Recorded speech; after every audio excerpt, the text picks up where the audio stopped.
Welcome everyone, क्या हाल चाल आप सभी लोग के। So we are again back on DU परीक्षा with BSc program life sciences का यहाँ पर सेमेस्टर 2 का पेपर डिस्कशन करने जा रहे हैं। एनईपी वाले पेपर का इससे पहले वाले आई थिंक अपलोडेड है। इसमें जो हिसाब किताब है वो आपका मेन इंपॉर्टेंट रहता है, केमिकल बॉन्डिंग वाला यूनिट अच्छे से डिस्कस किया है। और आपके लिए ऑलरेडी 3 वीडियो शायद आई थिंक पीवाईक्यू की यूनिट वाइज डाल रखे हैं केमिकल बॉन्डिंग की। वहीं से सवाल आ रहे हैं डायरेक्टली। आप देख सकते हैं कि अगर आप इस पेपर से पहले उन वीडियोस को देखेंगे और ये वाला पेपर आपको पता है आपके सीनियर्स ने दिया होगा, आपके सीनियर्स ने दिया होगा, तो इससे पहले लास्ट ईयर वो वीडियोस बनाई थी। अगर आपके सीनियर्स वो वीडियोस देख के चले गए, केमिकल बॉन्डिंग के मोस्टली सवाल उन्हीं 3 वीडियोस से आए हैं। जैसा कि आप खुद ही देख लीजिएगा, मैं मेरी बात मत मानिए, आप खुद ही देख कर आइएगा, फिर इस पेपर को देखिएगा और बताइएगा क्या ऐसा था या नहीं। एंड मैं ये नहीं कह रहा, आई एम नॉट सेइंग कि मेरी वीडियोस से पेपर आ रहा है। द पॉइंट इज पीवाईक्यूज से आ रहा है और पीवाईक्यूज ही कराना है ड्यू परीक्षा का मेन काम। ठीक है, तो इस चीज का जरा ध्यान रखिएगा। तो ड्यू परीक्षा पर आपको पीवाईक्यूज मिलते हैं तो वही यहाँ पर कराए गए हैं। और यूनिट वाइज वीडियो से मान के चलिए आपका पेपर आने वाला है केमिकल बॉन्डिंग का। वहाँ बायो एंड ऑर्गेनिक की बात करूँ, वो मतलब थ्योरेटिकल पार्ट है, उसकी मैं बहुत ज्यादा जिम्मेदारी नहीं ले सकता। उसको आप जितना याद कर सकते हैं कर लिए, जो मेरे एंड से हो सकता था मैं उनके आंसर लिख कर ले आया। बाकी बहुत ज्यादा मुझ पर आप खुद ही बोल रहा हूँ रिलाय नहीं रहिएगा फॉर दिस पर्टिकुलर थिंग। कोई भी डिस्कशन करना हो तो definitely you guys can text me on the Telegram. Next आपके सीनियर्स के लिए भी वीडियोस बनाई हैं इस बार, और जैसा भी होगा सब कुछ टोटली डिपेंड्स सेमेस्टर 3 की मैं वीडियोस बनाऊंगा आप लोगों के लिए कि इन वीडियोस में क्या रिस्पॉन्स, बिकॉज लास्ट ईयर भी I uploaded certain videos as you can see in the playlist, जिसकी लिंक डिस्क्रिप्शन में, बट रिस्पॉन्स कोई खास नहीं आया था। सो दैट्स व्हाई सेमेस्टर 3 में फिर मैंने वीडियोस नहीं बनाई। तो फिर स्टार्ट करते हैं अपने लेक्चर को। Define lattice energy and solvation energy, then क्या इनका रोल आता है सोल्यूबिलिटी में वो यहाँ पर बता। सिंपल सा ध्यान से सुनो। सबसे पहले बताऊं, कोई भी आयनिक कंपाउंड सोल्यूबल कब होता है। तो सबसे पहले अगर हम बात करें, कोई भी एक पर्टिकुलर सॉल्वेंट है, उसमें मैंने एक ए बी टाइप का आयनिक कंपाउंड डाल दिया। मान ले यहाँ पर मैंने इसमें एक आयनिक कंपाउंड डाल दिया, तो ये आयनिक कंपाउंड सॉल्वेंट के मॉलिक्यूल्स को, सपोज मैं बोल रहा हूँ एस, एस मेरे सॉल्वेंट के molecules. Now the question is, क्या ये आयनिक कंपाउंड इस सॉल्वेंट में सोल्यूबल है या नहीं, उसके बारे में हमें डिस्कशन कर रहे हैं। तो सोल्यूबिलिटी का सिंपल सा ये मतलब होगा, अगर मेरा जो सॉल्वेंट है, ध्यान से सुनना, अगर मेरा जो सॉल्वेंट है उसने इस आयनिक कंपाउंड को आयोनाइज कर दिया, तो मतलब मैक्सिमम आयनाइज कर दिया, आई वुड से कि जो भी जितने भी पार्टिकल्स है सारे के सारे अगर आयनाइज हो गए तो भाई सोल्यूबल। नहीं हुए तो सोल्यूबल नहीं होगा। आपको नीचे पीपीटी बैठा हुआ दिखेगा, बचपन से आप पढ़ते हुए आ रहे हैं, कैल्शियम कार्बोनेट चौक की पीपीटी बन जाती है नीचे, या अलग आपने डबल डिस्प्लेसमेंट टाइप की रिएक्शंस पढ़ी होंगी क्लास 11 12 10th में बेसिकली, हाँ वहां पर पढ़ी होंगी, तो आपको पता होगा पीपीटी क्या होता है। तो अब पीपीटी आप देखो, नमक को उगलाओ पानी में, आप देखोगे नमक बैठा हुआ नहीं मिलेगा जब आप चम्मच चलाओगे, बट वही आप काम कैल्शियम कार्बोनेट के साथ करोगे, चौक के साथ करोगे, चौक को उगलाओगे तो आपको नीचे चौक के पार्टिकल दिखेंगे बिकॉज ऑफ द सोल्यूबिलिटी। आइए उसी के बारे में डिस्कशन करते हैं। तो यहाँ अगर हम देखें तो बात यह है कि हमें इस आदमी को ऐसे तोड़ना है, ठीक है। अब कोई भी इंसान अपने अंदर चेंज क्यों लाना चाहेगा, सोच के बताइए। सर मैं अगर मैं देखूं, मैं पढ़ाई वढ़ाई आप लोग क्यों कर रहे हैं, आप अल्टीमेटली यही चाहते हैं ना कि आपकी नौकरी लगे और आप स्टेबल। तो वैसे ही यहाँ पर भी ये तभी टूटेगा जब इसको कुछ ना कुछ स्टेबिलिटी का फायदा मिलेगा। ये बोले भाई मैं तब ब्रेक डाउन हूं, तब मेरा ये जो एनायन है, ये जो कैटायन है, इसको आप स्टेबल कर सको। तो अगर सॉल्वेंट इतना बढ़िया हुआ, उसके पास वो काबिलियत हुई कि वो इसको स्टेबलाइज कर दे किसी तरह से, तो खुशी खुशी काम हो जाएगा। अगर नहीं कर पाएगा तो कहेगा हम तो अपना बॉन्ड ब्रेक ही नहीं कर रहे, जो मर्जी चाहे कर लो, हम प्रेसिपिटेट रहेंगे। क्या फंडा समझ में आया सॉल्युबिलिटी का? आई होप तो समझ में आया होगा क्या बेसिक है। अब आओ थोड़ा और चलते। अब यहाँ पर ना दो फंड है, क्या है कि एक मेरे पास आप सभी को पता होगा, जो आपके आयनिक कंपाउंड्स होते हैं, ये आपके क्रिस्टल लैटिस की फॉर्म में होते हैं, बहुत स्ट्रॉन्ग फोर्स ऑफ इंटरेक्शन होती है। सॉलिड स्टेट अगर थोड़ा बहुत याद हो तो ठीक है, अदरवाइज लेट इट। ठीक है, क्रिस्टल लैटिस होते हैं हमारे स्ट्रॉन्ग वाले। अब होता क्या है, मुझे इस स्ट्रॉन्ग लैटिस को सबसे पहले तोड़ना है। क्या इसको तोड़ने के लिए कुछ एनर्जी रिक्वायर्ड है, energy required to break this lattice. हाँ, उसी लैटिस को सबसे पहले मैं बोल दूंगा लैटिस एनर्जी, सॉरी उसी लैटिस को बोल, उसी एनर्जी को मैं बोल दूंगा लैटिस एनर्जी। तो energy required to break the crystal lattice, this is basically your lattice energy. क्या ये चीज आपको सभी अच्छे से समझ में? हाँ बिल्कुल आ गई। So energy required to break the crystal lattice is basically your lattice energy, पहला इंपॉर्टेंट पॉइंट। ठीक, अब ये जो एनर्जी क्या हमें बाहर से प्रोवाइड करनी पड़ रही है? तो सर अगर हम एनर्जी दे रहे हैं तो ये तो मतलब बेकार चीज है। या तो एनर्जी रिलीज हो तभी वो कुछ होगा। अब इसको किसी को क्रिस्टल लैटिस, ये जो आयनिक कंपाउंड है, अगर इसको स्टेबल होना है तो इसको अपनी एनर्जी कम करनी है। हम तो उल्टा इसको एनर्जी दे रहे हैं। तो ये कहेगा भाई ये क्या तरीका, आप मुझे एनर्जी देके तुड़वा रहे हो? नहीं, मैं तो नहीं मान रहा, मुझे में एनर्जी आप बढ़ा रहे हो। तो ये कहेगा नहीं, ये तो गलत बात है। तो होता क्या है, दूसरी चीज, अब जैसे ये द मोमेंट ये ब्रेक हुआ, वहां अगर ये आयोनाइज हो गया और सॉल्वेंट के मॉलिक्यूल्स के साथ कुछ इंटरेक्शन करने लगे, और इस इंटरेक्शन को basically the interaction between the solvent molecules and the anion and cation of the ionic compound, this is basically called as the solvation. इस प्रोसेस को मैं बोलता हूँ सॉल्वेशन। इससे जो एनर्जी रिलीज होती है उस एनर्जी को मैं बोल देता हूँ सॉल्वेशन एनर्जी। क्या दोनों चीजें क्लियर हो? अब ध्यान से सुनना, मैंने कुछ एनर्जी दी, बाद में कुछ एनर्जी रिलीज हुई ड्यू टू सॉल्वेंट। अगर सॉल्वेंट से एनर्जी जो रिलीज हुई वो ज्यादा हुई, जो इस इंटरेक्शन में जो एनर्जी रिलीज हुई है अगर वो ज्यादा हो गई लैटिस एनर्जी से, तो क्या ओवरऑल नेट रिजल्टेंट जो रहेगा वो हमारे आयनिक कंपाउंड के हक में रहेगा। क्या रहेगा कि भाई मैंने उसको एनर्जी देकर अनस्टेबल कर दिया। अब हुआ क्या, जो सॉल्वेंट था उसके साथ इंटरेक्शन से जो मैंने एनर्जी दी वो सारी चली गई और कुछ और भी कम हो गई। सो बेसिकली हुआ ये, अगर मैंने यहाँ पर 100 जूल एनर्जी दी इसको तोड़ने के लिए, और यहाँ साहब 120 एनर्जी रिलीज हो गई, रिलीज और दी मतलब एब्जॉर्ब प्लस, रिलीज मतलब माइनस, तो नेट मेरे पास -20 का हिसाब किताब आ रहा है। मतलब क्या है कि आयनिक कंपाउंड जब इस सॉल्वेंट में डिसॉल्व हुआ तो -20 जूल एनर्जी रिलीज हो गई। मतलब क्या है भाई, मैं तो स्टेबल, आपने मुझे किसी तरह से स्टेबिलिटी प्रोवाइड कर दी, मैं अब सोल्यूबल हो जाऊंगा। सिंपल सा ये मतलब है। अगर आपकी solvation energy is going to be greater than lattice energy, compound आपका सोल्यूबल होगा, खत्म। आई डोंट थिंक किसी को कोई डाउट होगा। एक वर्ड अब मुझे नहीं लगता बताने की यहाँ पर भी जरा सी भी जरूरत है। आई होप सो अच्छे से क्लियर होगा। लंबी भाषा में लिख दीजिएगा। अगर यहीं पर सॉल्वेंट मेरा वाटर हो तो वो बन जाती है हाइड्रेशन एनर्जी। एग्जाम्पल के तौर पर आप NaCl को पानी में डुबो के बता सकते हैं, एक्सप्लेन कर सकते हैं। बढ़ते हैं नेक्स्ट सवाल की तरफ, दैट इज MOT के बेसिस पर हमें B2 और C2 की बात करनी है। तो जल्दी से मैं यहाँ देखूं 10 इलेक्ट्रॉन्स यहाँ पर हैं। सिग्मा 1s2 के साथ में शुरू करता हूँ, सिग्मा स्टार 1s2 लिखता हूँ, सिग्मा 2s2 की तरफ बढ़ते हुए सिग्मा स्टार 2s2। अब यहाँ पर बच्चों को कंफ्यूजन होती है कि नेक्स्ट सिग्मा आता है पाई आता है। तो मेरा याद करने का तरीका है, मुझे बताइए स्टेबल क्या होता है, सिग्मा बॉन्ड, सॉरी स्ट्रॉन्ग कौन सा बॉन्ड होता है, सिग्मा। भाई साहब आप बोलेंगे सर सिग्मा बॉन्ड स्ट्रॉन्ग, अगर सिग्मा बॉन्ड स्ट्रॉन्ग है तो क्या वो स्टेबल होगा? हाँ स्टेबल होगा। अगर वो स्टेबल है तो क्या उसकी एनर्जी कम होनी चाहिए पाई से? हाँ। तो लॉजिकली अगर हिसाब किताब चलता है तो लॉजिकली ऐसा हिसाब किताब होना चाहिए था, पहले sigma 2pz than pi 2px और पाई 2py आने चाहिए थे। बट बिफोर टिल 14 इलेक्ट्रॉन तक हम एक चीज को मान के चलते हैं कि sp मिक्सिंग हमारे पास हो रही है।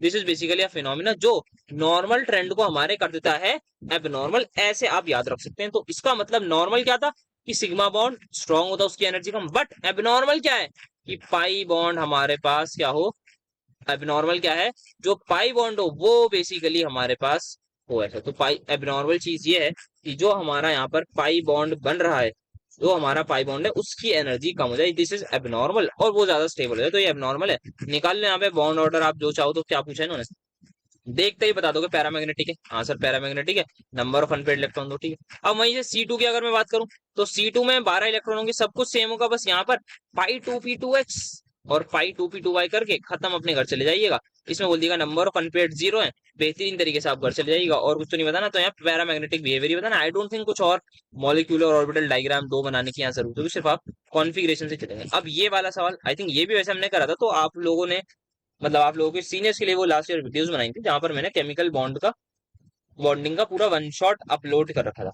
तो वहां पर क्या था, सॉरी वन शॉट कर रहा हूँ, यूनिट वाइज PYQ वीडियोस में उसमें बहुत सारे सवाल लिए थे आपकी लाइफ साइंसेज के PYQ। तो उन्हीं में से ये सारे सवाल आपके जो सीनियर्स के एग्जाम में है ना, तो वही में से उसी प्लेलिस्ट में थे, उसी वीडियोस में थे, ये सारे सवाल आए हैं आपके सीनियर्स के एग्जाम में। तो मतलब ऐसा नहीं है कि मेरी वीडियोस से आए, द पॉइंट इज कि वो PYQ से थे। तो ये पॉइंट है, अगर आपको नहीं पता ये लॉजिक तो आपको समझ में आ जाएगा। तो उस यूनिट को जरूर जाके देखिएगा, वो 3-4 वीडियोस बनाई थी, बहुत जरूरी है। उन्हीं में से आप मान के चलिए सवाल पतेगा। इससे ज्यादा प्रोबेबिलिटी इस पेपर से ज्यादा, इस पेपर को वॉच करने से ज्यादा मेरे हिसाब से बेटर है आप उन केमिकल बॉन्डिंग वालों को देखें, फिर यहाँ के बाद में इसको देख लेंगे। हाँ ठीक है ये चीज आ गई, दैट इज फाइन। तो अब यहाँ पर देखे चले तो BSc बार में सारी चीजें बताई थी साहब, बिल्कुल सारी की सारी। इसमें हाइब्रिडाइजेशन और शेप बताना है तो आप सबसे पहले हाइब्रिडाइजेशन का फॉर्मूला बताया था, half of M+V - C+, simple तरीके से बताया था। तो हाइब्रिडाइजेशन का फॉर्मूला यहाँ पर आप देख सकते हैं। और यहाँ पर फिर हमने क्या बात करी थी, आप हाइब्रिडाइजेशन निकालेंगे, इसकी आ जाती थी sp3d2, इसकी आ जाएगी या sp3, इसकी आ जाएगी sp3। मेरे हिसाब से ये स्प्लिटिंग है, या तो ये PF5 होगा या फिर PF6 नेगेटिव होगा। तो मैं इसको PF5 मान के चल रहा हूँ क्योंकि कोई चार्ज नहीं है, तो दिस शुड बी PS5। तो sp3d। देन यहाँ पर मैंने इस वाले सवाल में बात करी थी जो आपके फिजिकल साइंसेस वालों के भी एग्जाम में दिया गया था, ये पर्टिकुलर सवाल कि ये रिएक्टिव ज्यादा क्यों है, तो हमने यहाँ पर बात कर दी बिकॉज ट्राइगोनल बाइपिरामिडल ज्योमेट्री होती है जिसकी वजह से एक्सियल और इक्वेटोरियल बॉन्ड लेंस होती है हमारे पास। तो यहाँ पे थोड़ा सा सिनेरियो अलग होता है। तो अब यहाँ पर इस सवाल की बात करूँ तो हाइब्रिडाइजेशन सबकी लिखी, शेप्स आप आराम से बता सकते हो। तो शेप क्या है इनका, तो आप बोलोगे SF6 है, तो SF6 का आपका हो जाएगा क्या, ऑक्टाहेड्रल। इसका बोलोगे ट्राइगोनल पिरामिडल, इसका बोलोगे बेटा ट्राइगोनल बाय पिरामिडल, खत्म। चाहो तो और डिटेल में करके, आई डोंट थिंक मुझे ऑर्बिटल डायग्राम्स की यहाँ जरूरत है, बट अगर जरूरत है तो देखो ऐसे लिखोगे, सल्फर है आगे यहाँ पर, इसके लास्ट शेल में यदि मैं बात करना चाहूँ तो it would be 3s2 and 3p4, I hope so. हाँ, देन आ जाएगा मेरे पास 3d, यहाँ पर वेकेंट ऑर्बिटल आ जाएगा। सो मेरी हाइब्रिडाइजेशन आप देख सकते हैं क्या है, sp3d2 आ रही है, और वैसे भी मुझे 6 अनपेयर्ड इलेक्ट्रॉन चाहिए। तो 6 अनपेयर्ड इलेक्ट्रॉन के लिए मेरे पास सारे के सारे क्या हुए, अनपेयर्ड हो। तो ये अनपेयर्ड यहाँ पर हो गए। अब मेरा हर कोई फ्लोरीन आके, एक फ्लोरीन यहाँ, एक यहाँ, एक यहाँ, एक यहाँ, एक यहाँ के बॉन्ड बना लेगा, क्या मिलके बन जाएगा, एक S 3p 2d sp3d2, खत्म। तो ऑक्टाहेड्रल आपका शेप आ जाएगा। That's how you can do. आप अलग अलग तरीके से एक्साइट कर सकते हैं। अमोनिया में आप S में लोन पेयर छोड़ दीजिएगा। PF5 में भी आप सिमिलर तरीके से जो रिक्वायर्ड एक्साइट करना हो, बेसिकली सभी को करना होगा, जितने भी अनपेयर्ड पेयर्ड होंगे सभी को एक्साइट करके आपको एक को डी में भेजना होगा, तो आप उसको भेज दीजिएगा, आराम से आप कर लेंगे। तो एस वाला आपका डी में आ जाएगा, तो sp3d बन जाएगी। तो ऑर्बिटल डायग्राम से आप आराम से बना सकते हैं। एक्सप्लेन करना है हमें बॉन्ड एंगल के बारे में, that is from BA CPR only, कि इनकी सेम ज्योमेट्री है बट बॉन्ड एंगल अलग है। आई डोंट नो इन लोगों ने 5 मार्क्स में क्यों बोला। तो सबसे पहले have a look, this is your H2, ठीक है। Then we have is H2S, then finally we have is H2S। Simply these guys are saying, क्यों हमारे पास ये जो बॉन्ड एंगल है जिसको मैं θ1 बोल रहा हूँ, ये जो बॉन्ड एंगल है ये जिसको मैं θ2 बोल रहा हूँ, ये जो बॉन्ड एंगल है जिसको मैं θ3 बोल रहा हूँ, my order is going to be θ1 is greater than θ2 then θ3। This is all what I just need to tell this. अब आई डोंट नो मैं भी कैसे इसको 5 मार्क्स के में लिखता है यार, मतलब बहुत ज्यादा डिफिकल्ट सिचुएशन है, आप लोगों के लिए भी होगी, बट अब पता नहीं वो करेंगे। तो सबसे पहले यहाँ पर मैं देखता है डिफरेंस कहाँ पर है, यहाँ ऑक्सीजन के पास सल्फर है, देन आपका सेलेनियम है। तो यहाँ पर मैं बोल देता अगर मैं डाउन द ग्रुप जा रहा हूँ तो मेरा size of central atom increase हो रहा है, ठीक है। तो oxygen, then sulphur, then selenium, जैसे जैसे मैं नीचे गया मेरा साइज सेंट्रल एटम का बढ़ रहा है। और जब भी ऐसा होता है कि मेरा साइज सेंट्रल एटम का इंक्रीज कर रहा है तो अल्टीमेटली मेरा बॉन्ड एंगल बढ़ता है। बस this is that I can explain. मतलब अगर कुछ आपको पता हो तो do let me know in the comment, या फिर टेलीग्राम पर मुझे DM करके बताइएगा, एडमिन जो है ग्रुप के उसको बताइएगा तो मैं ही हूँ, बट बताइएगा। और यहाँ पर क्या लिखा जा सकता है, I am a bit confuse for this particular thing, कि यहाँ और क्या लिख सकते हैं, ठीक है। एंड बाकी आप लोग फिजिकल साइंसेस वाले भी लेक्चर देख सकते हैं, उनके जो NEP वाले पेपर्स हैं एक आध वो भी सॉल्व किया हुआ है, तो वो भी आप देखेंगे। आप केमिकल बॉन्डिंग वाले सवाल वहां से कर लिएगा, जो भी उन लोगों ने केमिकल बॉन्डिंग में करे ना वो वाला आप कर सकते हैं, आपके थोड़ा काम कराएगा वो, वही वाला पार्ट से। बाकी वो जो उसका सेकंड वाला है पीरियोडिक प्रॉपर्टीज, उसको आप चाहें तो स्किप कर ही दिएगा, वो आपके काम का नहीं है, बट फर्स्ट वाला यूनिट जो है वो आपके काम का है। बढ़ते हैं नेक्स्ट सवाल की तरफ। तो यहाँ पर मॉलिक्यूलर ऑर्बिटल थ्योरी, अगेन उसी लेक्चर से ये सवाल लिया गया है डायरेक्टली, यहाँ पर मतलब लिया नहीं गया इन द सेंस की उसी लेक्चर से ये सवाल है। तो यहाँ पर सबसे पहले क्या बोला गया है, यहाँ पे हमें मॉलिक्यूलर ऑर्बिटल डायग्राम बनाना है and then we have to discuss about the bond. और फिर आपके सामने molecular orbital diagram, 1s 1s 2s 2p x 2p y 2p, नीचे क्या आएगा सिग्मा 2p x, फिर 2p5 वाले आ जाएंगे एंड देन ये वाले आ जाएंगे इवेंचुअली। तो ये सिंपल सा यहाँ पर होगा। अब यहाँ पर बात क्या करनी है, हमें हमें जो डिस्कशन करना है that is about the bond order के बारे में। O2 O2 negative, O2 2 negative, ठीक है। ये 4-5 लोग हैं, इनके बॉन्ड ऑर्डर के बारे में बात कर रहे हैं। तो जिस प्रकार आप यहाँ पर देख सकते हैं, आपने यहाँ ऑक्सीजन का बॉन्ड ऑर्डर निकाल लिया। अगर मैं आपसे पूछूं O2 नेगेटिव का क्या सिनेरियो होगा, आप बोलोगे सर जी उस केस में आप एक इलेक्ट्रॉन यहाँ पर और बढ़ा दीजिए। मानते हो या नहीं, इस बात को मानते हो? मतलब ये O2 नेगेटिव का मतलब आप ऑक्सीजन में एक इलेक्ट्रॉन ऐड कर दीजिए, 17 इलेक्ट्रॉन स्पीशीज हो गई। क्या आप लोग बॉन्ड ऑर्डर निकाल सकते हो या नहीं? सर बिल्कुल निकाल सकते हैं, 10 - 7 डिवाइड बाय 2 खत्म। क्या 1.5 बॉन्ड ऑर्डर आया? सर आगे अब इसी के साथ साथ जरा मुझे बताओ, अगर मैं ये O2 नेगेटिव कर दूं तो क्या तब भी ये सेम सिनेरियो नहीं रहेगा कि आपको बस एक इलेक्ट्रॉन ऐड करना होगा? सर बात तो आपने बिल्कुल सही बोली। तो बेटा करना जरा इसका बॉन्ड ऑर्डर निकालना। क्या एक आया या नहीं आया? सर आ गया। अब जरा पीछे आओ, O2 पॉजिटिव, तो O2 पॉजिटिव की यदि मैं बात करना चाहूं तो उसमें क्या होगा सर? तो उसमें बेटा ये होगा कि आप यहाँ से एक इलेक्ट्रॉन हटा दो, तो क्या बचा आपका बॉन्ड ऑर्डर? क्या बचा आपका? 10 आपके किस में थे? बॉन्डिंग में थे, बट अब आपका एक कम हो गया बॉन्डिंग में से, तो 9 - 6/2 क्या हो गया? 1.5। क्या कोई डाउट किसी को? सर बिल्कुल नहीं। इसी के साथ अब और क्या पूछा है? O2 पॉजिटिव भी है क्या? O2 पॉजिटिव पर भी आओ। O2 पॉजिटिव की अगर मैं बात करना चाहूँ तो दोनों हटा दो, तो ये बन गया O2 पॉजिटिव।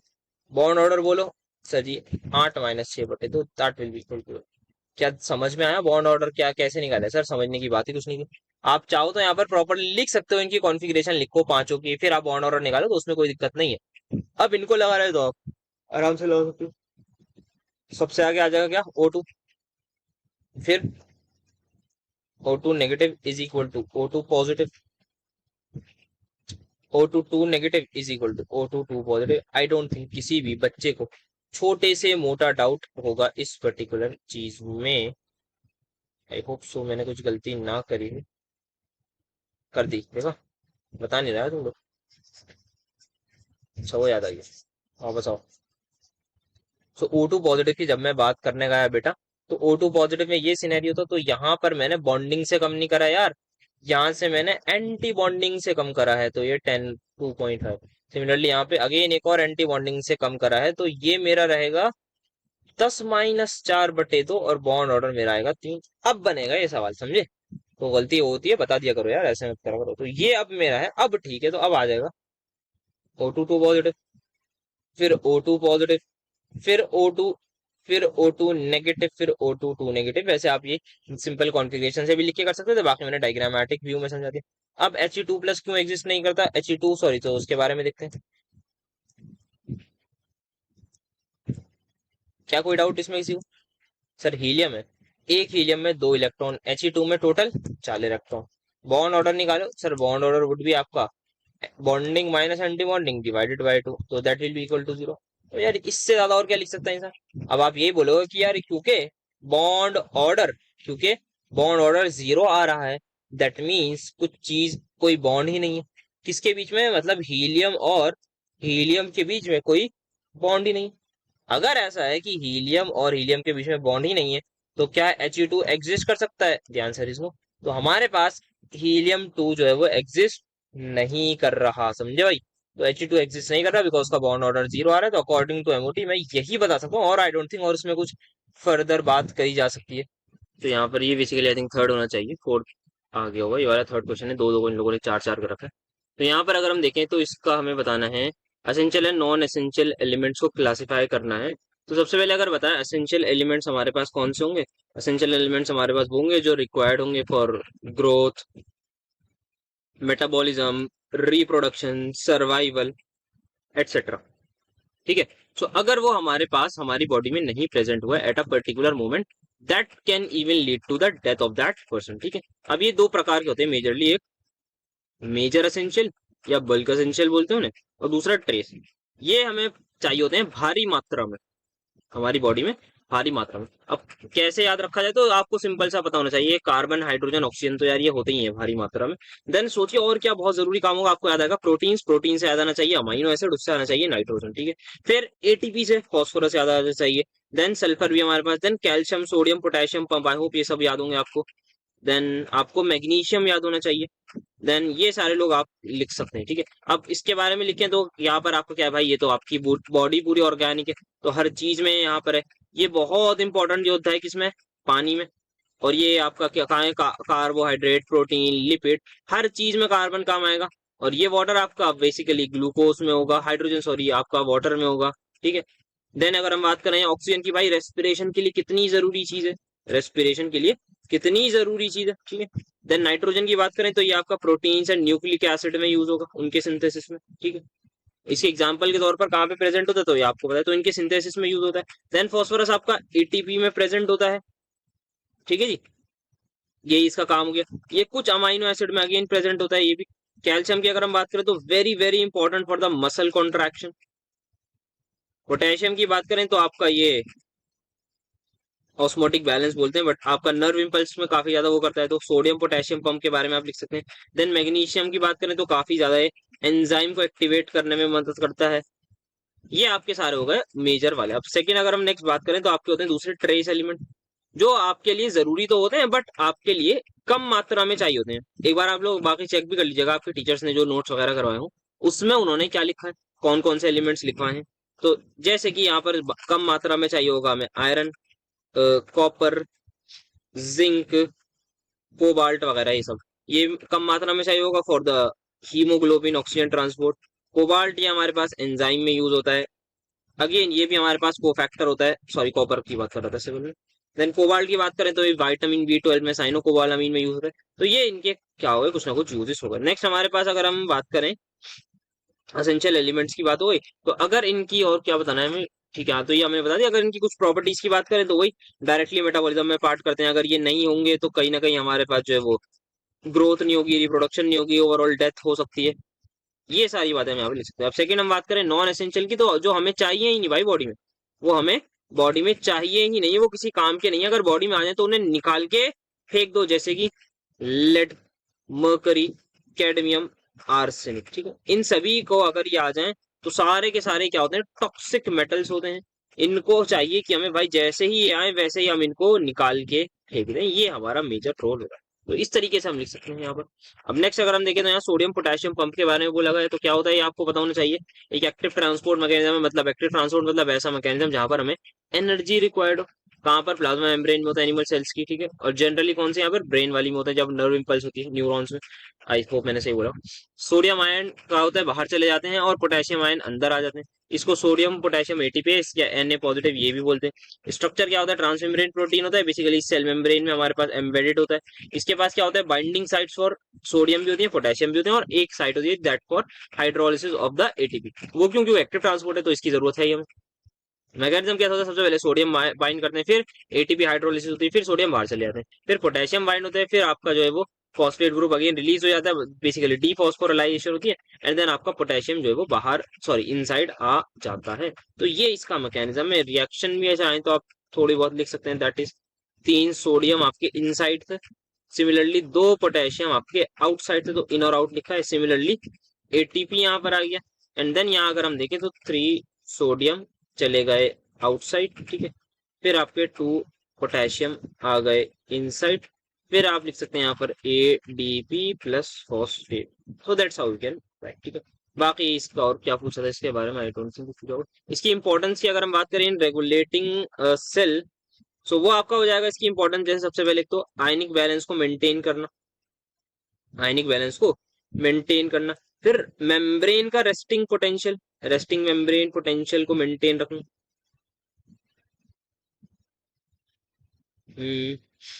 देन यहाँ पर और क्या लिख सकते हैं, हाँ आपका नर्व इम्पल्स जनरेट होती है इसी से। तो ये आप कुछ यहाँ पर लिख सकते हैं, बाकी आई डोंट थिंक और सच नीड। अब आते हैं अपने कार्बन मोनोऑक्साइड के डायग्राम पर। तो भाई कार्बन मोनोऑक्साइड क्या है, यहाँ पर 14 इलेक्ट्रॉन की स्पीशी है, एक हेट्रोडायटोमिक मॉलिक्यूल है। ये सारे के सारे सवाल आपको वीडियो में कराए गए थे, उन्हीं में जिनके बारे में बार बार बोले जा रहा हूँ, जिनकी लिंक डिस्क्रिप्शन में मिलेगी। एसपी मिक्सिंग यहाँ पर देखते हैं, तो मतलब आपका क्या है, आपको जो पुराना तरीका है उसके अकॉर्डिंग हमें चलना है। अब यहाँ पर आप देख सकते हैं क्या हो रहा है, तो यहाँ पर क्या एसपी मिक्सिंग है, तो एनर्जी किसकी ज्यादा, आपके पाई वाले की। तो यहाँ सिंपल सा मैंने करवाया था carbon oxygen. The difference is going to be here, यहाँ पर जो मैंने थोड़ा सा वो करा है कि आपके जो ऑक्सीजन के ऑर्बिटल्स हैं उनको मुझे थोड़ा सा यहाँ नीचे बनाना है। उससे क्या होगा, ये नीचे इसीलिए बनाना है क्योंकि ऑक्सीजन इलेक्ट्रोनेगेटिव जाता है, तो उसके ऑर्बिटल्स की एनर्जी लोअर होती है, जैसे कि यहाँ पर ये डायग्राम बना हुआ है। तो बस ये सिंपल सा डायग्राम बनाना है। ऑक्सीजन के यहाँ पर 2s और 2p, carbon 2s2p, 2s2 2p to oxygen 2s2 और 2p4 यहाँ पर हो गया। अब यहाँ हमने इसको वो करा, दैट इज इनकी सिंपल सा आपके बॉन्डिंग और एंटी बॉन्डिंग बना, और यहाँ पर ये आपका डायग्राम बन गया। तो ये आपका सिंपल सा इसका डायग्राम हो गया। Then what these guys are asking, these guys are asking about the bond strength. तो अगर मैं बॉन्ड स्ट्रेंथ की बात करूं तो सबसे पहले बॉन्ड ऑर्डर कैलकुलेट कर लूंगा। तो यहाँ बॉन्ड ऑर्डर क्या होगा, bonding minus anti bonding by 2। तो बॉन्डिंग देख सकता हूँ मैं 6 7 8 9 10 माइनस, और यहाँ पर आपके आ जाएंगे 4/2, that will be equal to आपका आ जाएगा 6/2 3 बॉन्ड ऑर्डर। अब कोई पूछे सर ये कैसे कर दिया, बेटा 1s2 वाले यहाँ पर मौजूद नहीं है ना, 1s की वो भी, तो दैट इज यहाँ पर खाली 2s से शुरू है, तो 1s के भी 2 बॉन्डिंग के 2 एंटी बॉन्डिंग के ऐड कर देगा, बाकी यहाँ से भी करेंगे तब भी सेम आंसर आएगा। ये किसका लिखा है मैंने, सीओ का। सीओ पॉजिटिव की बात करूंगा तो मुझे एक बॉन्डिंग में से इलेक्ट्रॉन हटाना पड़ेगा, तो वो क्या बन जाएगा 9-4/2, that will be equal to डाई। खत्म हो गया काम आपका, घर चले जाइएगा अब आराम से। तो आपको पता लग गया बॉन्ड ऑर्डर किसका ज्यादा है, सीओ का। दैट मीन्स सीओ की बॉन्ड स्ट्रेंथ क्या होगी, ज्यादा होगी। खत्म। तो इसकी बॉन्ड स्ट्रेंथ ज्यादा, तो पूछा क्या था हमसे, हमसे पूछा था कि आप बताओ बॉन्ड स्ट्रेंथ किसकी ज्यादा है, तो भाई सीओ की ज्यादा होगी, उसको डिस्कस करना है। खत्म करके आप अपने घर आराम से चले जाइएगा। और ये जो बायो वाले सवाल इनको आप थोड़ा सा प्लीज अपने एंड से ज्यादा देख लेंगे तो बेटर रहेगा। अब वेस्पर थ्योरी के अकॉर्डिंग आओ इसका बॉन्ड ऑर्डर एक्सप्लेन कर। तो सबसे पहले एक बात समझ लीजिएगा, बट आई थिंक मैंने समझाई होगी उन वीडियोस में, बट एक बार और बता दूं। जब भी कुछ चार्ज वाला हिसाब किताब हो, कि आपके पास कोई मॉलिक्यूल हो उस पर चार्ज हो, अगर पॉजिटिव चार्ज हो तो वो आता है लेस इलेक्ट्रोनेगेटिव एटम पर, और जो नेगेटिव चार्ज है वो बेटा किस पर आएगा, मोर इलेक्ट्रोनेगेटिव। आओ जरा इसका बनाने की कोशिश करें शेप। तो अगर मैं आपसे पूछना चाहूंगा NO2 पॉजिटिव में, क्या आप लोग बता सकते हैं प्लस किस पर आएगा, सर जी नाइट्रोजन पर। प्लस का मतलब क्या होता है बेटा, सर प्लस का मतलब ये होता है कि एक इलेक्ट्रॉन लूज कर दिया। अब जरा मुझे बताओ नाइट्रोजन के पास वैलेंस शेल में कितने इलेक्ट्रॉन्स होते हैं, आप बोलोगे सर जी 5 इलेक्ट्रॉन, और एक क्या हो गया, चला गया। तो क्या आप सभी लोग इस स्ट्रक्चर को समझ पा रहे थे कि आपका जो NO है उसका कुछ ऐसा स्ट्रक्चर आ जाएगा, और इस पर पॉजिटिव। क्या कोई लोन पेयर दिख रहा है नाइट्रोजन पर, नहीं। क्या कोई और इलेक्ट्रॉन दिख रहा है नाइट्रोजन पर, नहीं। तो क्या आप सभी लोग इसको बिना किसी दिक्कत व परेशानी के लीनियर नहीं बना सकते, सर बात तो आपने सही की, क्योंकि भाई कोई रिपल्जन ही नहीं है, समझे। यहाँ कोई bond lone pair bond pair repulsion ही नहीं है, तो ये एकदम सीधा रहेगा। क्या ये बात समझ भाई, बिल्कुल सर। अब जरा NO2 में दिमाग लगाओ। NO2 का तो वैसे ही कोऑर्डिनेट बॉन्ड पर, क्या यहाँ पर एक ऑड इलेक्ट्रॉन नजर आ रहा है, सर बिल्कुल आ रहा है। क्या ये ऑड इलेक्ट्रॉन इनको रिपेल करेगा, हाँ। तो यहाँ पर 1 इलेक्ट्रॉन रिपेल कर रहा है किसको, बॉन्ड पेयर्स को। समझना बात को, एक इलेक्ट्रॉन रिपेयर कर रहा है बॉन्ड पेयर्स को, ठीक है। अब जरा NO2 नेगेटिव पर आके मुझे जरा एक बात को समझाइए कि नेगेटिव जो है वो किस पर आएगा। बच्चा बच्चा बोल देगा सर जी ऑक्सीजन पर आएगा, मैंने कहा बिल्कुल सही बोला। तो क्या यहाँ पर हमारा स्ट्रक्चर कुछ ऐसा हो जाएगा, सर बिल्कुल हो जाएगा NO2 नेगेटिव पर। क्या इसके ऊपर एक लोन पेयर होना चाहिए कायदे से, सर जी बिल्कुल होना चाहिए। खत्म हो गया स्ट्रक्चर आपका, सर कैसे। तो यहाँ पर मुझे बताओ क्या है, यहाँ पर loan pair bond pair repulsion है, ठीक है जी। और यहाँ पर क्या है, सर यहाँ पर सिर्फ एक इलेक्ट्रॉन था जो बॉन्ड पेयर को रिपेल कर रहा था। यहाँ का बॉन्ड एंगल 180 डिग्री, जिसको मैं θ1 बोल रहा हूँ। यहाँ पर मैंने एक इलेक्ट्रॉन लगा दिया, उसको मैं θ2 बोल रहा हूँ। यहाँ पर मैंने एक और इलेक्ट्रॉन लगा दिया, उसको मैंने θ3 बोला। तो क्या आप सभी लोग बता सकते हैं, जैसे जैसे मैंने इलेक्ट्रॉन बढ़ाए वैसे वैसे इसके और इसके बीच में रिपल्जन बढ़ी, इसके और इसके बीच में रिपल्जन बढ़ी। द मोमेंट रिपल्जन बढ़ी, मुझे बताओ ये अंदर की तरफ आएंगे या बाहर की तरफ, सर जी अंदर की तरफ आएंगे। जैसे जैसे इलेक्ट्रॉन बढ़े तो ये दूर जाना चाहेंगे। तो क्या लॉजिकली आपको पता लग रहा है θ1 सबसे बड़ा, then θ2 then θ3। I don't think किसी भी बच्चे को छोटे से मोटा डाउट होगा। सिंपल रिपल्जन लगाओ, एक इलेक्ट्रॉन बॉन्ड पेयर को रिपेल कर रहा है मतलब कम रिपल्जन, 2 इलेक्ट्रॉन पूरे के पूरे बॉन्ड पेयर को रिपेल करना है मतलब ज्यादा रिपल्जन। क्या किसी को कोई डाउट है इसमें, नो सर बिल्कुल भी नहीं है। बढ़ते हैं अब यहाँ पर नेक्स्ट की तरफ, that is Born Haber cycle को हमें एक्सप्लेन करना है for calculating lattice energy of NaCl। ये क्लॉटिंग वाला भी देखते हैं। तो सिंपल सा यार, ये वाला सवाल मैंने आपको उसी वीडियो में कराया था, सेम यहाँ पर आपको करना है क्या, बॉर्न हेबर साइकिल को एक्सप्लेन करना है। तो आप सबसे पहले आपका कोई भी मेटल होगा जो इस पर्टिकुलर केस में क्या है, सोडियम सॉलिड में होता है। सबसे पहले हम क्या करते हैं, उसको सब्लिमेशन एनर्जी प्रोवाइड करते हैं सो दैट वो गैस में कन्वर्ट हो जाए। उससे इलेक्ट्रॉन निकालते हैं सो दैट वो आयनाइज हो जाए। ये हो गया। इस प्रोसेस में एनर्जी लगी, उसको बोला सब्लिमेशन एंथैल्पी। इस प्रोसेस में जो एनर्जी लगी उसको बोला आयनाइजेशन एनर्जी। यहाँ पर आओ, यहाँ पर क्या है आपका, क्या है Cl2 है, तो यहाँ पर मैं हाफ Cl2 ले लेता हूँ। आप देख सकते हैं बैलेंस कराया मैंने, plus half Cl2 will give you what, NaCl solid. बच्चे बच्चे को कोई डाउट नहीं होगा इसमें। अब यहाँ पर आप देख सकते हैं कि यहाँ हमें Cl का बॉन्ड ब्रेक करना है। एक अगर Cl का बॉन्ड मैंने ब्रेक करा तो कितने क्लोरीन एटम्स मिलेंगे, 2। बट मुझे कितने चाहिए, 1 क्लोरीन एटम। तो क्या मैं बोल सकता हूँ जो एनर्जी मेरे एक बॉन्ड को तोड़ने में लग रही है उनसे मुझे 2 क्लोरीन एटम मिल रहे हैं। जो एनर्जी मुझे एक बॉन्ड को तोड़ने में लग रही है उनसे मुझे 2 क्लोरीन एटम्स मिल रहे हैं। क्या ये बात समझ में आ रही है? यस सर, बिल्कुल आ रही है। तो एक क्लोरीन को जब मैंने ब्रेक किया तो मुझे 2 क्लोरीन एटम्स क्लियरली मिल गए। ठीक है जी। नाउ द पॉइंट इज, अगर मुझे सिर्फ और सिर्फ एक क्लोरीन एटम चाहिए तो क्या मैं बोल सकता हूँ आधी एनर्जी, मतलब हाँ ऑब्वियसली आधी एनर्जी से कोई बॉन्ड टूटेगा नहीं, बट हम लेट कर सकते हैं यहाँ हाफ है। तो दैट्स वाई यहाँ पर half bond dissociation energy of Cl2 आएगी इन दिस पर्टिकुलर सिनेरियो, और ये आपका क्लोरीन गैस बन जाएगा, that is half dissociation energy. And then यहाँ पर आप Cl नेगेटिव बना दोगे गैसियस फॉर्म में, एंड देन फाइनली ये दोनों लोग जब आपस में रिएक्ट करेंगे तो लैटिस एनर्जी कुछ रिलीज होगी, जिससे आप बोल दोगे कि हाँ ये अल्टीमेटली क्या बना, आपका NaCl यहाँ पर बन गया। आई डोंट थिंक किसी भी बच्चे को छोटे से मोटा डाउट नहीं होना चाहिए इन दिस पर्टिकुलर सिनेरियो। ठीक है जी, बढ़िया समझ में आया? हाँ सर। तो अब ये लिख दोगे आपकी यहाँ पर जो आपका जो डेल्टा एच फॉर्मेशन है, डेल्टा एच जो फॉर्मेशन है that will be equal to आपका sublimation energy plus ionisation energy of Na plus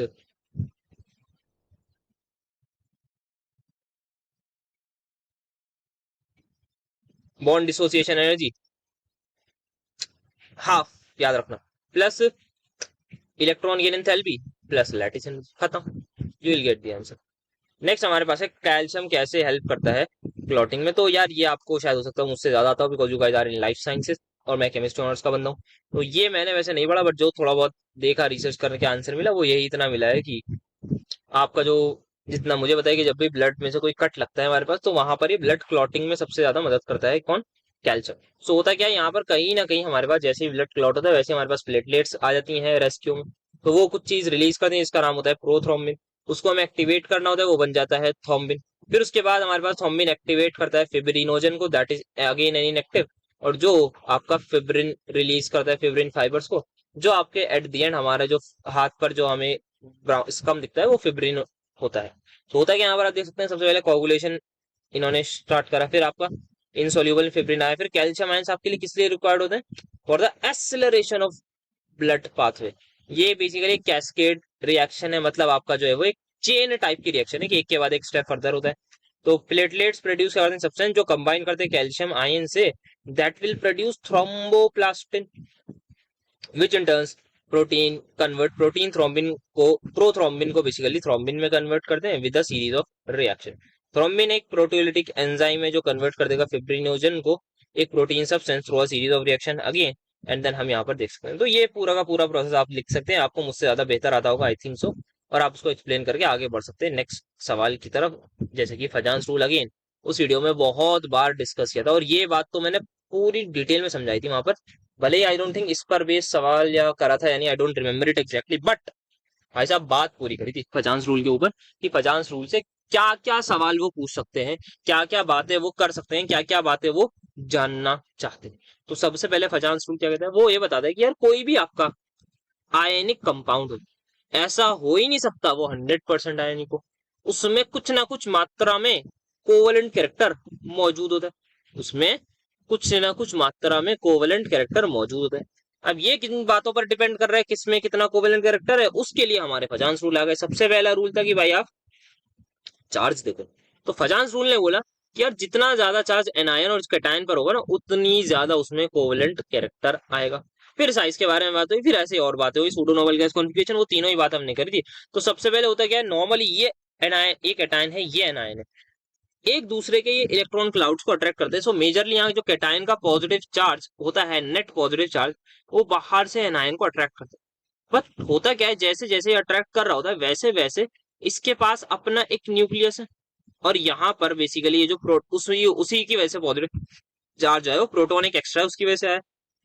यहाँ न्यूक्लियस मौजूद है, इस न्यूक्लियस में ही प्रोटोन है, तो इनिशियली आपकी अट्रैक्शन डोमिनेट कर रही होती है, तो यहाँ पर क्लोज आउट होते हैं। बट अचानक से रिपल्जन भी हमारे पास होती है, किसके बीच में? इसके पॉजिटिव चार्ज और इसके न्यूक्लियस में जो बैठे प्रोटोन है उनके बीच में, तो यहाँ पर रिपल्जन भी होती है, जिसकी वजह से आपको distortion in the anion shape में नजर आता है। तो जितनी बेहतरीन तरीके से कैटायन अपनी तरफ एनायन को खींच सकता है, that is the polarization power of cation. कितनी आराम से एनायन खींच जाएगा, that is said to be the polarizability of anion. तो ये आपका होता है, और ये सेम आपका सिमिलर सवाल आपके फिजिकल साइंसेस वाले पेपर में भी है। मैंने वो रिकॉर्ड करा है रिसेंटली, तो फजांस रूल का सवाल वहीं पे था, वहां पर भी सेम ही बात बताई। तो आप लोग कर लेंगे तो आपको वैसे फायदा ही होगा, क्योंकि मुझे ऐसा लगता है कि सवाल आपके कुछ ना कुछ मिक्स करके ही बनाए जाएंगे इधर उधर से लेके, तो वहां से भी आपके पेपर में सवाल आ सकते हैं। तो उन लोगों के भी जरूर आप पेपर करके जाइएगा। जो भी आपके पार्ट है उसको, जो पीरियोडिक वाला पार्ट है उसको आप छोड़ दीजिएगा, उसको आप मत करिएगा, बट इसको जरूर करिएगा, दैट इज केमिकल बॉन्डिंग। वहां से भी आपके लिए काफी ज्यादा इंपॉर्टेंट है। फिर ये आपका राय रूल के चार ज्यादा होगा तो वो साइज स्मॉल स्मॉल कैटायन होना चाहिए, लार्ज एनायन होना चाहिए, तो कोवेलेंट कैरेक्टर ज्यादा होगा। फिर हमने सूडो नोबल गैस कॉन्फ़िगरेशन की बात करी, जिसमें इंपॉर्टेंट इंसान है कॉपर, सिमिलरली आपका सिल्वर पॉजिटिव, सिमिलरली आपका गोल्ड पॉजिटिव, ये तीन लोग आपके ज्यादा खास हैं। तो 18 अगर इलेक्ट्रॉन आपके वैलेंस शेल में मौजूद है, जैसे कि कॉपर के में होते हैं, जब कॉपर 1+ में होता है, तो ये कहलाता है कि आपकी सूडो नोबल गैसेस का रीजन कहीं ना कहीं शील्डिंग इफेक्ट चाहता है कि इसकी पुअर शील्डिंग होती है, तो बाहर वाले इलेक्ट्रॉन्स को कोई खास रिपल्जन नहीं महसूस होती।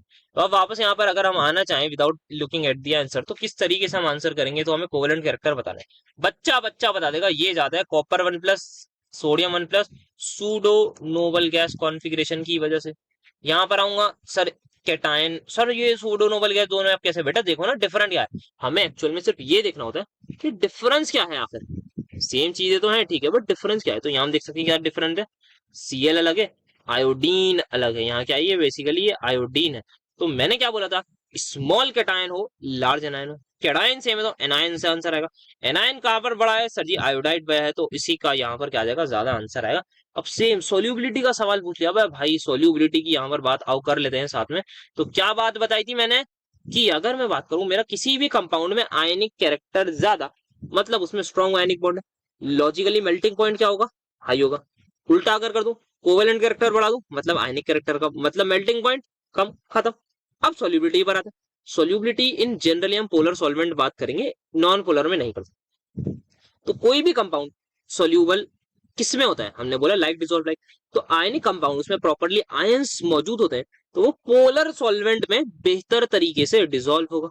तो जो जितना ज्यादा आयनिक वो उतना बढ़िया पोलर सॉल्वेंट में डिसॉल्व होगा, जैसे कि पानी में, हम मेजरली पानी में सोल्यूबिलिटी की बात करते हैं, तो जो जितना ज्यादा कोवेलेंट वो उतना कम पानी में सोल्यूबल होगा। बस ये कंसेप्ट आपको पता है, बना ले जाते हैं आप सवाल। और आप अगर पिछले साल मतलब आप अपने सीनियर से पूछेगा, जो लोग देख के गए होंगे वीडियो, आराम से बना ले गए होंगे इस सवाल को, कि NaCl का जो मेल्टिंग पॉइंट है वो ज्यादा इसी वजह से होता है, बिकॉज ऑफ इसमें आयनिक करेक्टर ज्यादा, मतलब strong electrostatic force of attraction, मतलब लैटिस को मेल्ट करना इज डिफिकल्ट।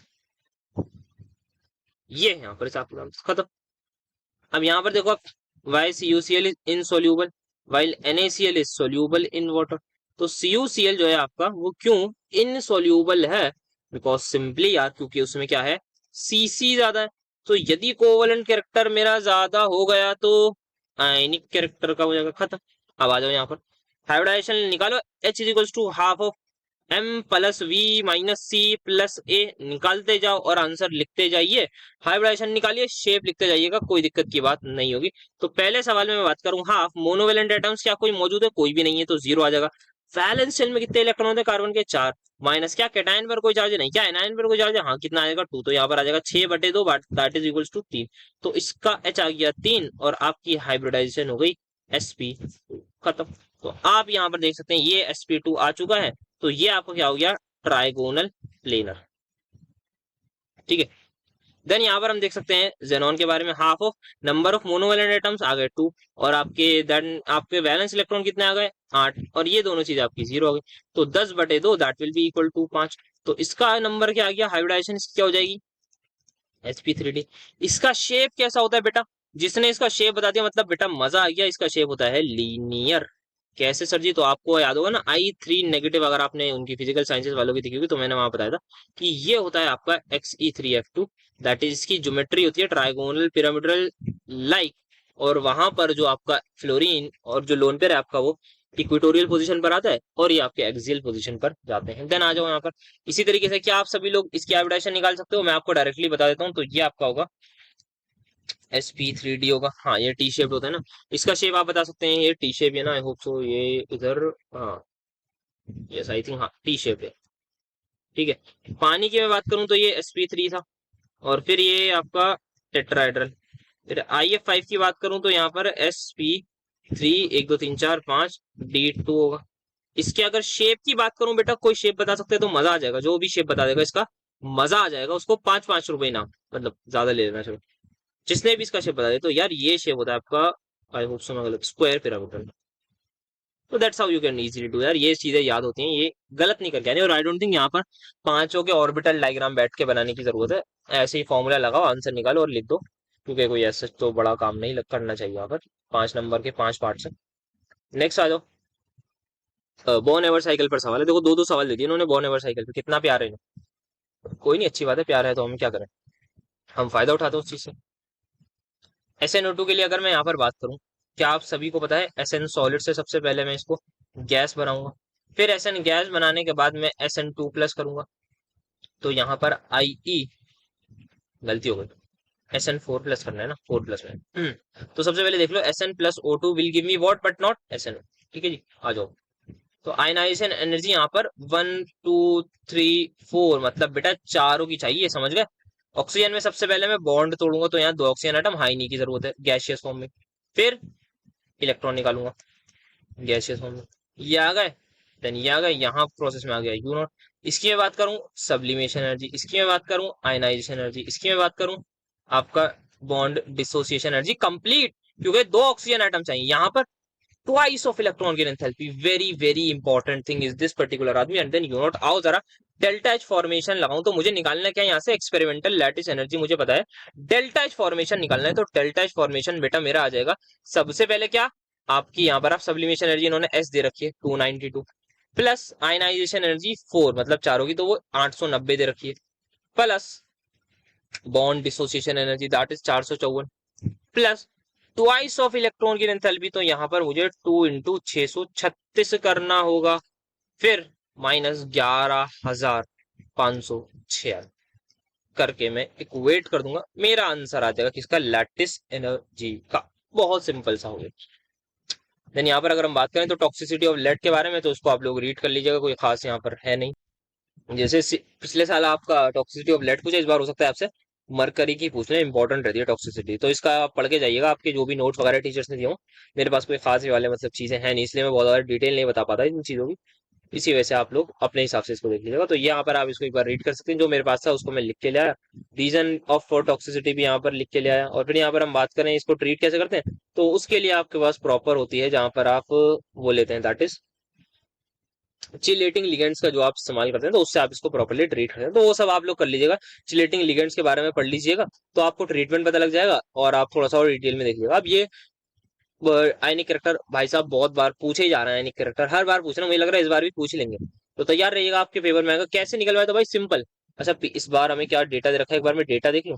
1 लो, मतलब क्या ही बोलूं, 1.20 और 1.92 देखना जरा, 1.20 और 1.92, देखो सेम सवाल, 1.20 और 1.9, सेम सवाल हमने डिस्कस करा था अपनी वीडियो में, सेम आपके सीनियर्स के पेपर में ये सवाल देते हैं। मतलब क्या बोल रहे हैं अभी सर, कुछ बोल सकता हूँ मैं, बचा ही नहीं कुछ मेरे पास बोलने के लिए, जब एकदम सेम सवाल दे रहे हैं, तो मतलब कैसे बोल सकता हूँ भाई साहब, नहीं बोल सकता।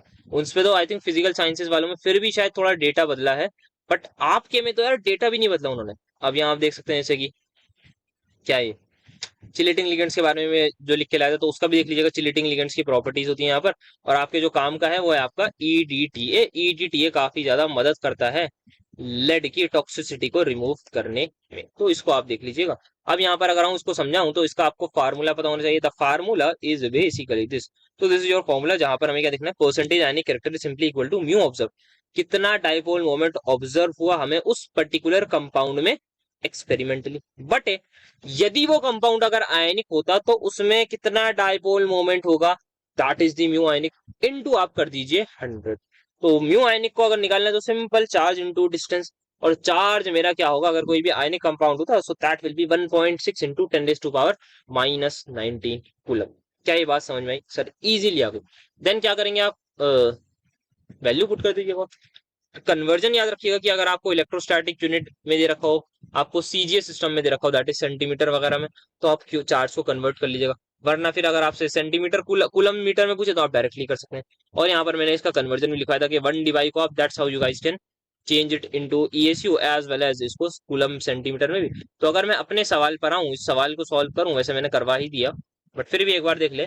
तो यहाँ पर मुझे डिबाई में मामला दिया हुआ है, तो मुझे परसेंटेज आयनिक कैरेक्टर निकालना है। So that will be equal to mu observe that is 1.92 बटे म्यू आयनिक। तो म्यू आयनिक मेरे पास क्या है, charge that is this, multiply by, कुछ इन्होंने वो दिन रखा ना, कुछ गिवन नहीं है, तो into bond length that is 1.20। इसको मैं मीटर में कन्वर्ट कर लूं बेटा, सर कर लीजिए, तो दैट विल बी दिस आदमी, क्या बन गया है, कूलम मीटर। अब मुझे वन डिवाई को भी किसमें कन्वर्ट करना है, कूलम मीटर में। तो यहां से आप अपनी आंखों से ही कन्वर्जन देख के मुझे बता दीजिए क्या है, कि 3.33 इंटू 10⁻³ 3.33 इंटू 10⁻³ 3.33 इंटू 10⁻³ 3.33 इंटू 10⁻30, ये कूलम मीटर में कन्वर्जन हो गया, इंटू 100 कर लीजिए। सेम तरीके से यही आंसर आपका भी आएगा जो यहाँ पर मैंने निकाला होगा। तो यही यहाँ पर जो आंसर आ रहा है दैट इज 33.33, यही आपका एग्जैक्टली मेरे हिसाब से आंसर आना चाहिए। तो यही आपका आंसर आएगा, और इसी के साथ आई थिंक ये वाला आपका पेपर हो चुका है समाप्त। That's it for today's lecture as well as for your semester. मतलब इतना ही कर सकते थे आप लोगों के लिए। बाकी कुछ करना हो तो डेफिनेटली बताइएगा, जरूर कुछ ना कुछ अपलोड करेंगे। तो मिलेंगे आपसे बहुत जल्द किसी और वीडियो में कभी और। एज आई टोल्ड, गाइडेंस चाहिए तो definitely you can always DM me on the Telegram. कुछ भी डिस्कशन कर सकते हैं। नोट्स के लिए टेलीग्राम चैनल ज्वाइन कर लीजिएगा। तो thank you so much for attending my lecture.